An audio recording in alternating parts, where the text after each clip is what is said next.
আসসালামু আলাইকুম এভরিওয়ান। সকাল সকাল বিলের একদম তাজা ফ্রেশ মাছ নিয়ে এসেছিল। আর আমার ছেলে আদিয়ানের ভীষণ ভীষণ পছন্দের একটি মাছ হচ্ছে এই কাসকি মাছ। তো সেই কাসকি মাছের দিকে তাকিয়ে আছে। তো ওর দিকে একটু এগিয়ে দিতেই সে মুখে চেখে দেখছিল। আর আমরা তো অবস্থা শেষ, যে আল্লাহ, কাঁচা মাছই খেয়ে নিচ্ছে, যে ওর এতই পছন্দ। আর আরেকজন একটা অকাজ করে ফেলেছে, গাছে একটা বেগুন হয়েছে, সেটা একেবারেই ছোট, এখনো বড় হয়নি, অথচ সে পেরে নিয়ে আসছে। দেখেছে যে এখানে বেগুন কাটছে, তাই ওরও মনে হয়েছে যে না, আমি একটু কাজ করি। ও এরকম ছোট একটি বেগুন, এখনও বড় হয়নি, সেই বেগুন কেটে নিয়ে আসছে, যে আমি বেগুন নিয়ে এসেছি।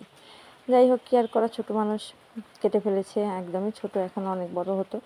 আর কিছু বেগুন গাছ লাগিয়েছি, মোটামুটি বেগুন আসা শুরু করেছে। তো ও এখান থেকে একটা ছিঁড়ে নিয়ে এসেছে, আর কি, বড় হতে দিল না। আর ছোট ছোট করে কেটে দিয়েছে জাহানারা। আর চিন্তা করছিলাম যে আগে, যেহেতু এই মাছটা রান্না করব, আর যেদিন বাসায় বাজার নিয়ে আসি সেদিন অবশ্যই কাজটা একটু বেশি থাকে সবার বাসায়, তো আমাদেরও সেম। তো যেহেতু মাছ কাটা, সবজি কাটা, অনেকগুলো কাজ একসাথে, তাই আমি সকালবেলা উঠেই দেখা গিয়েছে যে পেঁপে আর কাঁঠাল বিচি দিয়ে ডালটা আমি করে রেখেছি, যেন এটা একটা আইটেম হয়ে যায় অন্তত। তারপরে এই মাছটা কেটে, সবজি কেটে নিয়ে আমরা এইটা রান্না করব। আর যে মাছটাই আনে সেই মাছটাই রান্না করতে হবে, এটা হলো আমার হাজব্যান্ডের খুব পছন্দ, একদম ফ্রেশ মাছ খাবে।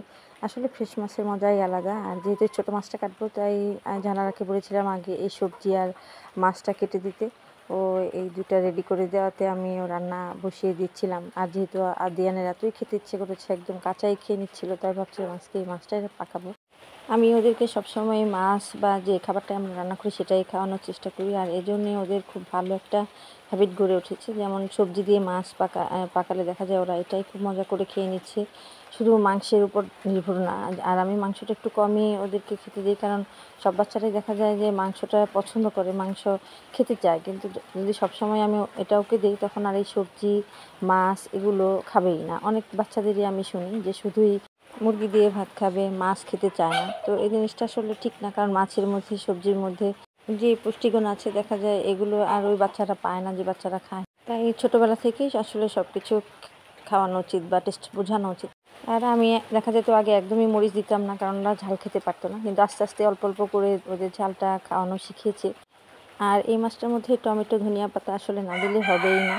আর আমার ভয়েস দেওয়া দেখে আমার মোরগগুলিও হচ্ছে একদম মোরগ কুকুর কুকুর শুরু করেছে।